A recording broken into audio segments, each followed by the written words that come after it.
क्या आपने कभी सोचा है कि ये सब चीजें कहां से आई? ये ब्रह्मांड, ये तारे, यहाँ तक कि आप और मैं भी? ये बहुत बड़ा सवाल है, लेकिन इसका जवाब शुरू होता है बिग बैंग से। सोचो कि सब कुछ एक छोटे से बिंदु में सिमटा हुआ है, एक सुई के सिर से भी छोटा। फिर अचानक उसमें एक बहुत बड़ा धमाका हुआ। अरबों साल पहले हुए उस धमाके से ही हमारे ब्रह्मांड की शुरुआत हुई थी।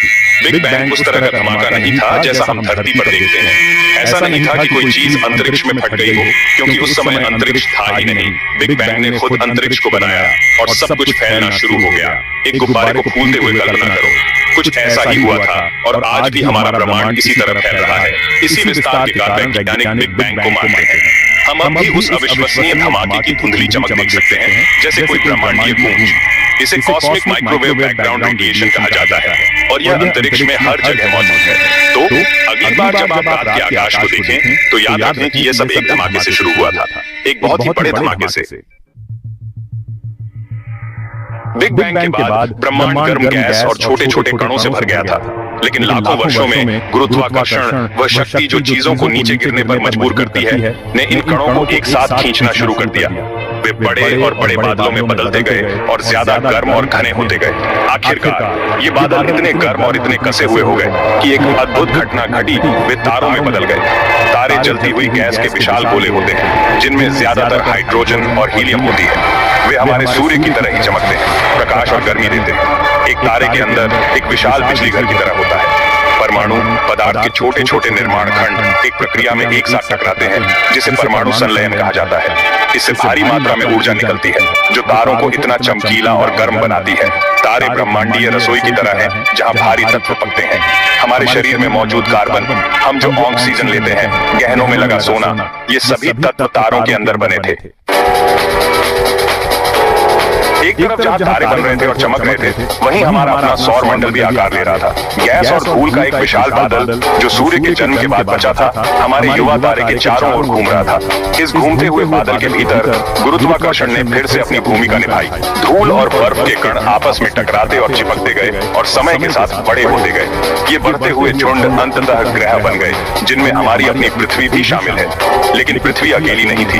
वैज्ञानिकों का मानना है कि अपने जीवन के शुरुआती दिनों में मंगल ग्रह के आकार की एक वस्तु हमारी पृथ्वी से टकरा गई थी। इस भयानक टक्कर ने अंतरिक्ष में बहुत बड़ी मात्रा में मलबा फेंक दिया। गुरुत्वाकर्षण ने इस मलबे को एक साथ खींच लिया और समय के साथ यह हमारा चंद्रमा बन गया। चंद्रमा रात के आकाश में सिर्फ एक सुंदर चेहरा नहीं है, यह पृथ्वी पर जीवन में एक महत्वपूर्ण भूमिका निभाता है। इसका गुरुत्वाकर्षण हमारे महासागरों को अपनी ओर खींचता है, जिससे हर दिन ज्वार भर डालता है। ये ज्वार समुद्री जीवन के लिए अलग अलग आवास बनाते हैं और समुद्री धाराओं को नियंत्रित करने में मदद करते हैं। चांद पृथ्वी के घूमने को भी स्थिर करता है। चांद के बिना हमारा ग्रह गिरने वाले लड्डू की तरह डगमगाता रहेगा। ये डगमगाना बहुत ज्यादा और अराजक जलवायु परिवर्तन का कारण बनेगा, जिससे जीवन का बने रहना मुश्किल हो जाएगा। पृथ्वी पर मौसम के लिए भी चंद्रमा का गुरुत्वाकर्षण जिम्मेदार है। पृथ्वी अपने अक्ष पर झुकी हुई है और चंद्रमा के गुरुत्वाकर्षण बल के कारण यह झुकाव स्थिर रहता है। इस झुकाव का मतलब है कि पृथ्वी के अलग अलग हिस्सों को पूरे साल अलग अलग मात्रा में सूरज की रोशनी मिलती है, जिससे हमें बसंत, गर्मी, पतझड़ और सर्दी के मौसम मिलते हैं। भाग 5, मौसम का महत्व जीवन के लिए एक उत्प्रेरक। पृथ्वी के ज्वार और मौसम पर चंद्रमा का प्रभाव जीवन के लिए बहुत जरूरी है, जैसा कि हम जानते हैं। लेकिन मौसम हमारे वायुमंडल में होने वाले दैनिक परिवर्तन भी उतने ही महत्वपूर्ण हैं। मौसम ग्रह के चारों ओर गर्मी और नमी वितरित करने में मदद करता है, जिससे कई तरह की जलवायु और आवास बनते हैं। एक ऐसी दुनिया की कल्पना करो जहां बारिश ही न हो, पौधे नहीं उगेंगे, नदियां सूख जाएंगी और जीवन जैसा कि हम जानते हैं वह मौजूद नहीं रह पाएगा। बारिश, बर्फ, हवा और धूप जैसे मौसम के तरीके एक नाजुक संतुलन का हिस्सा है, जो पृथ्वी पर जीवन का समर्थन करते हैं। मौसम हमारे भूभाग को आकार देने में भी महत्वपूर्ण भूमिका निभाता है। हवा और बारिश पहाड़ों को काटते हैं, घाटियों को खोदते हैं और उपजाऊ मिट्टी बनाते हैं। मौसम के तरीकों से संचालित ये भूगर्भीय प्रक्रियाएं विविध पारिस्थितिक तंत्रों को फलने फूलने के लिए नींव प्रदान करती हैं। भाग 6, ठंडा होना, महासागरों का निर्माण। अपने उग्र निर्माण के बाद पृथ्वी बहुत गर्म थी। ज्वालामुखी फटते थे जिससे लावा और गैसें वायुमंडल में फैल जाती थीं। लेकिन लाखों वर्षों में पृथ्वी धीरे धीरे ठंडी होने लगी।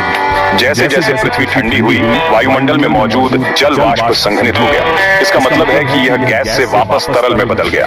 एक उबलते हुए केतली से निकलने वाली भाप की कल्पना कीजिए जो एक ठंडी खिड़की पर पानी की बूंदों में बदल जाती है। यह संघनित जल वाष्प मूसलाधार बारिश के रूप में पृथ्वी पर गिर गया, जिससे निचले इलाके भर गए और पहले महासागर बने। ये शुरुआती महासागर शायद आज के महासागरों से बहुत अलग थे, लेकिन वे हमारे ग्रह पर जीवन का पालना थे।